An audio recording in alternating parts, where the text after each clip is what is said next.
ये कैसा cease fire है जहां बातें कम, बारूद ज्यादा बरस रहा है। अमेरिका, ईरान दोनों जबरदस्त हमला कर रहे हैं। ईरान ने कहा अभी 3 अड्डों को तोड़ा है, 13 सैन्य अड्डों पर हमला बाकी है। ट्रंप की धमकी लिख कर दो, नहीं बनेगा एटम बम, वरना मुश्तबा का नंबर।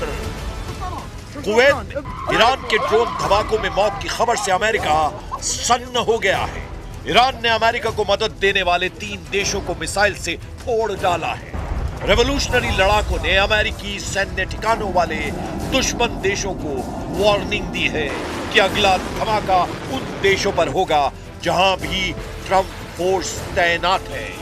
वहीं अमेरिका ने 4 दिनों में चौथी बार ईरान के केशम आइलैंड पर हमला किया।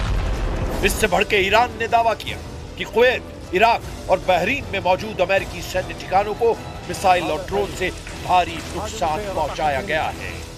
ईरान ने सबसे जबरदस्त हमला कुवैत में किया है, जहां सुबह शुरू हुए मिसाइल धमाके अब भी रुके नहीं है।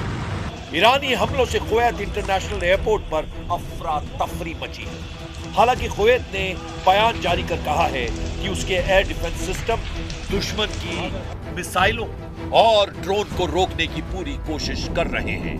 ज्यादातर विस्फोट इंटरसेप्शन ऑपरेशन के चलते हुए हैं, लेकिन कुवैत रिहायशी इलाकों में बारूदी तांडव दिखाई दिया है।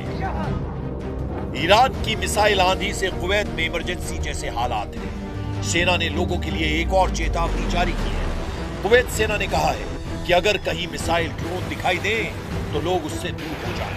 संदिग्ध सामान मिलने पर इमरजेंसी नंबर पर सूचना देने की अपील की गई है। कुवैत की तरह बहरीन और इराक में अमेरिकी ठिकानों पर हाई अलर्ट है।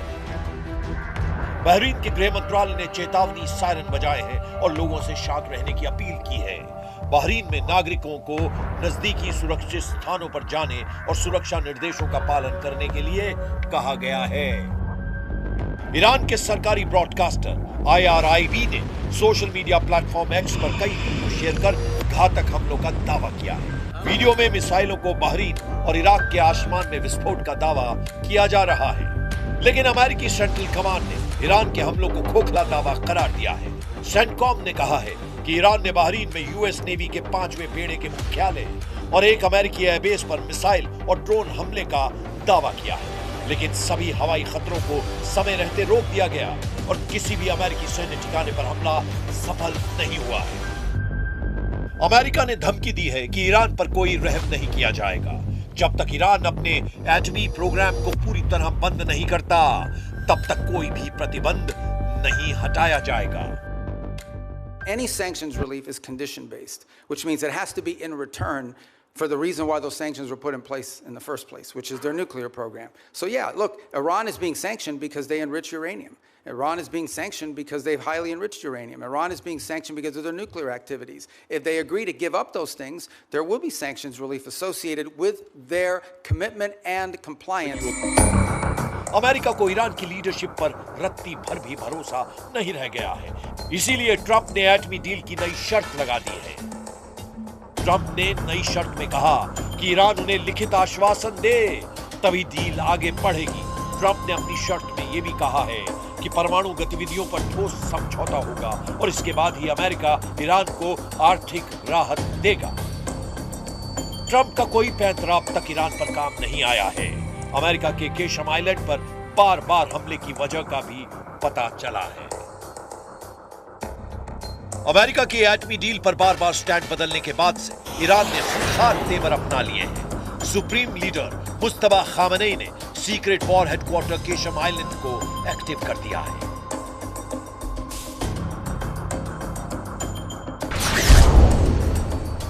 केशम आइलैंड फारस की खाड़ी में ईरान का सबसे बड़ा द्वीप है। यह हॉर्मुज़ स्ट्रेट के मुहाने पर है, जहां से दुनिया का लगभग 20 से 25% कच्चा तेल गुजरता है। 135 किलोमीटर लंबे आइलैंड में पहाड़ियों के नीचे ईरान ने सुरंगें और बंकर बनाए हैं। इन सुरंगों में सैकड़ों मिसाइलें तैनात की गई हैं।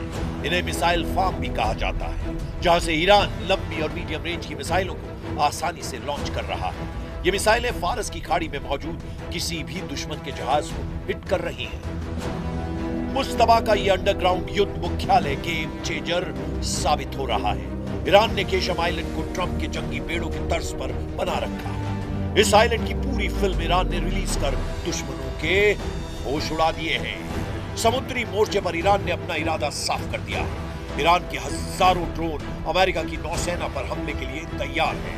ईरान ने हॉर्मुज के आसपास टापुओं पर लड़ने के लिए अपने टैंक समंदर में उतार दिए हैं। ईरान के कमांडो भी सुरंगों से निकलकर लड़ने को तैयार हैं। और इन सब के पीछे खड़ी है ईरान की मिसाइल पावर, जिसके धमाकों की ताकत ट्रंप से बेहतर कौन जानता है। लेकिन इन सब के बीच अमेरिका को डराने वाली खबर केशम की मिसाइल सिटी से आई है। केशम आइलैंड की जमीन के नीचे मिसाइल बंकरों और ड्रोन बेस का एक बड़ा जाल है, जो यूएस के जंगी जहाजों को खाड़ी में पहुंचने से बहुत पहले ही ट्रैक कर लेता है, जिससे ईरान को पूरी तरह से स्ट्रेटेजिक दबदबा बनाने में आसानी हो रही है।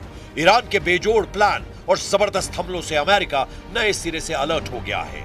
इधर इजराइल ने अपनी वॉर प्लानिंग को नई धार दी है। पीएम नेतन्याहू ने ट्रंप से परमिशन लेकर अब ईरान में तख्ता पलट तक युद्ध का ऐलान किया है। ידע כל חורש רעה נגד ישראל שמזימותיו ייכשלו. המחיר שהוא ישלם יהיה כבד ביותר. המחיר שאיראן כבר שילמה הוא כבד מאוד מאוד. היסודות של משטר האימים הזה באיראן נסדקו. הוא לא ישוב להיות מה שהיה, ואני אומר לכם, סופו ליפול. ईरान को कंट्रोल करने से पहले इजराइल हिजबुल्लाह का टोटल सफाया करने में जुटा है। इजराइल ने लड़ाका ग्रुप के खतरे से संयुक्त राष्ट्र को भी अलर्ट किया है। संयुक्त राष्ट्र में इजराइल के राजदूत डैनी डैनन ने हिजबुल्लाह के ड्रोन खतरे को लेकर बड़ा बयान दिया। डैनन ने कहा कि ऐसे छोटे ड्रोन आज के समय की सबसे गंभीर चुनौतियों में एक बन गए हैं और इजराइल उनके हमले का इंतजार नहीं करेगा। डैनी डैनन अपने साथ एक छोटे ड्रोन की डमी लेकर पहुंचे। बैठक के दौरान उन्होंने डमी दिखाते हुए कहा कि हिजबुल्लाह जिन ड्रोन का इस्तेमाल कर रहा है उनका वजन 2 किलोग्राम से भी कम है और इन्हें आसानी से ऑनलाइन खरीदा जा सकता है। डैनन ने कहा ये ड्रोन किसी भी गाड़ी की खिड़की तक पहुंचाए जा सकते हैं और बेहद कम ऊंचाई पर उड़ते हैं, इसीलिए इनका पता लगाना मुश्किल होता है। डैनन ने आगे कहा कि जब तक आपको अपने सिर के ऊपर इसकी आवाज सुनाई देती है तब तक बहुत देर हो चुकी होती है। डैनन ने कहा कि इजराइल इन ड्रोन से निपटने के लिए नई तकनीकों और रणनीतियों पर काम कर रहा है। उन्होंने कहा कि इजराइल इस चुनौती का समाधान खोज लेगा। Now Hezbollah are using different kinds of drones. Few of them with fiber optic. These drones weigh less than 2 kilograms. It flies low. It is very difficult to detect. And by the time you hear it above your head, it's too late. इस बीच Iraq से Israel के लिए good news मिली है, जहां Iran समर्थित 2 लड़ाका group ने surrender कर दिया है। ईरान समर्थित इराकी मिलिशिया अस्साइब अहल अल हक और इमाम अली ब्रिगेड ने अपने हथियारों को इराकी सेना को सौंपना शुरू कर दिया है। हालांकि नेतन्याहू से नाराज ट्रंप ने उन्हें सोमालिया फ्रंट पर करारा झटका दिया है। इजराइल ने सोमालीलैंड को नए देश की मान्यता दी है। सोमालीलैंड को सोमालिया से अलग मुल्क के रूप में मान्यता के मसले पर अमेरिका इजराइल के साथ नहीं है। वॉशिंगटन ने सोमालिया की एकता और अखंडता की पुष्टि की है। मिडिल ईस्ट से आई रिपोर्ट के मुताबिक सऊदी अरब और खाड़ी देशों के प्रेशर में ट्रंप ने सोमालिया का पक्ष लिया है। अमेरिकी विदेश विभाग ने कांग्रेस को सोमालीलैंड को लेकर एक रिपोर्ट दी है। इसमें कहा गया है कि सोमालीलैंड के विकास के लिए सोमालिया में शामिल किया गया था। सोमालीलैंड के साथ अमेरिका के बेहतरीन संबंध हैं, लेकिन वॉशिंगटन सोमालिया की संप्रभुता और अखंडता की पुष्टि करता है। रिपोर्ट में अमेरिकी अधिकारियों के हवाले से कहा गया है कि राष्ट्रपति डोनाल्ड ट्रंप शायद ही सोमालीलैंड को मान्यता देंगे, क्योंकि अरब और मुस्लिम देशों का उन पर दबाव है। सऊदी, कतर और पाकिस्तान जैसे देशों ने इसका खुलकर विरोध किया है। लेकिन इसका एक पहलू ये भी है कि ट्रंप सोमालीलैंड को मान्यता देने की बजाय पूरे सोमालिया को अपने कंट्रोल में लेने की कवायद शुरू कर सकते हैं। ट्रंप ने कई मौकों पर सोमालिया की सरकार और व्यवस्था की तीखी आलोचना की है। ट्रंप सोमालिया को बेईमानों का देश कहते हैं। ट्रंप की नजर में जो भी खटकता है उसका हश्र ईरान जैसा होता है। फिलहाल उन्होंने सारा फोकस ईरान से एटमी डील पर लगा रखा है। ईरान को झुकाने के लिए ट्रंप हथियारों का ट्रेलर रिलीज करते रहते हैं। कुछ दिन पहले उन्होंने जिन हथियारों से ईरान को धमकाया है, युद्ध के अगले राउंड में उन्हीं के इस्तेमाल का खतरा है। ट्रंप ने अपने social media platform truth social पर एक वीडियो जारी किया था, जिसमें उनका एयरफोर्स वन विमान, फाइटर जेट्स और परमाणु बम वर्षकों के बीच उड़ता हुआ नजर आ रहा था।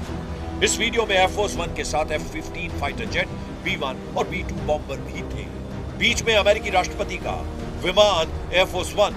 ये फॉर्मेशन दिखाकर ट्रंप बतलाना चाहते हैं कि अमेरिका के हमले का वो कैसे नेतृत्व कर रहे हैं। लेकिन ईरान जिस जिद से जंग के मैदान में डटा है, उसकी कोई काट नहीं है। ईरान अपने वजूद की लड़ाई में सब कुछ झोंकने के लिए तैयार है। सुपर पावर को बराबर की टक्कर देकर ईरान ने यह बतला दिया है कि हार जीत से अलग इस युद्ध के नतीजे होंगे। खाड़ी में महाशक्तियों के गुरूर टूटेंगे, सबसे घातक हथियारों का घमंड टूटेगा।